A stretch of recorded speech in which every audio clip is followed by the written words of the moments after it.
That'll do. That'll work.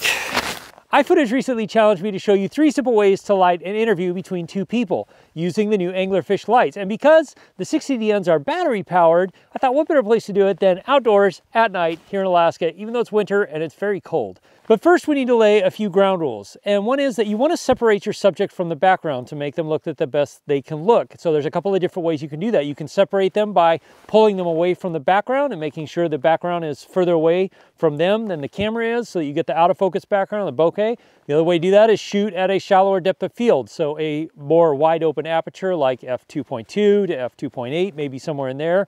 Sometimes f4, depends on what kind of lens you're using and how far away from the background they are. And another way we can do that is with lighting, which we'll talk about when we get to the 2 lighting setup. But for now, with the 1 light, we're going to set up a couple of chairs here. We don't really have to worry about the background because it's a couple of miles over that way across the river that you can't really see because it's dark. But we'll set up a couple of chairs and then we'll set up the 1 light with the lantern in the center to kind of light both subjects up from the face so that we get good light on both faces.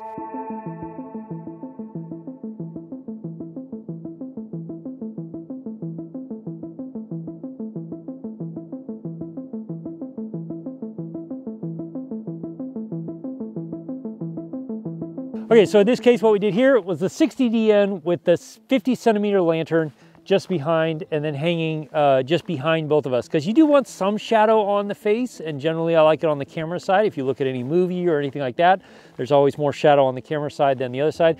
If you like it more just brightly lit, then flip the light around and bring it on the front side and have it be on the front side so that both the front sides are very well lit. But now we're going to do 2 lights using 2 60DNs. And the reason I'm using the 60DNs is they're both really easily battery powered. So you can carry them around and do things ridiculous like this outside in the winter in Alaska, but it makes it really easy to carry them around and be able to light stuff. And because some of these light modifiers, which are absolutely fantastic that iFootage release, are smaller and lightweight too, you can take them with you wherever you go and just, you know, maybe on the top of a mountain to take pictures of friends at sunset because, you know, who doesn't do that sort of stuff?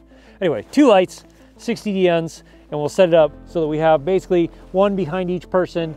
And for this, we're going to use 2 60 centimeter light domes to direct the light from the light source to the people.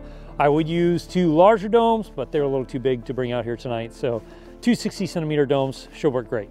So this is where it does get a little more complicated and you have to play around with where your light stands can go versus where they can't go. And that's why these combination stands or C stands with a big boom arm are extremely handy.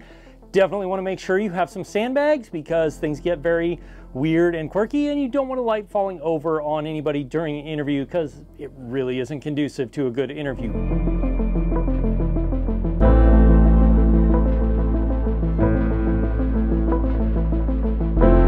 So as you can see, 1 light over each person's shoulder shining the other one. So it becomes a key light for the person sitting on the opposite side, but it becomes a nice rim light. You get this really nice edge light on the back shoulder of each person. That helps to push them away from the background.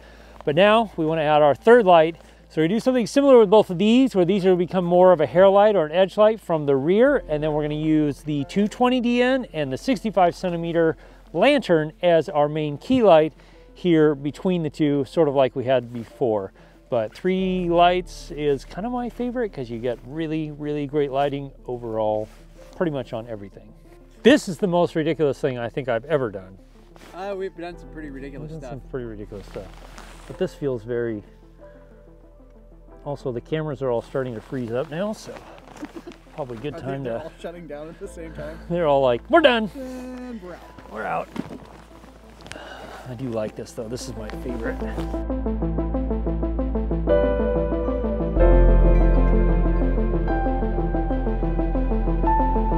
So for this setup, we've got 1 dome just behind Keith, 1 dome behind me, and then the lantern sitting here between both of us. But again, on the back side, so you get a little bit of shadow over the face, but it's obviously compensated with each of the domes behind us. And then each camera is set up. Now, I will do a video in the future about camera setups and audio setups for interviews, because that's a whole nother subject. You can use like we're doing tonight, which is ridiculous, 1, 2, 3 cameras. You use 1 camera, you use 2 cameras. I mean, there's a lot of different ways you can set that up. So we'll cover that in a future video, and we'll cover audio in a future video as well. But thanks to iFootage for sending these lights out. They are absolutely fantastic. This isn't a review or anything. They didn't sponsor this video, but if you want to see the review of these lights, or you want to see, Keith and I carry one of these to the mountaintop for a sunset in the middle of the night in Alaska to do some photos. It'll be linked up in the corners somewhere here. And for other ways you can improve your videos, check out this video right here. I'll see you over there. As always, if you have questions, ask me in the comments below, or you can join my live stream Wednesday nights at 4 p.m. Alaska time, 8 p.m. Eastern. At least if we're not out in the middle of nowhere filming something like how to do something ridiculous with interview lighting and cameras outside, because why not?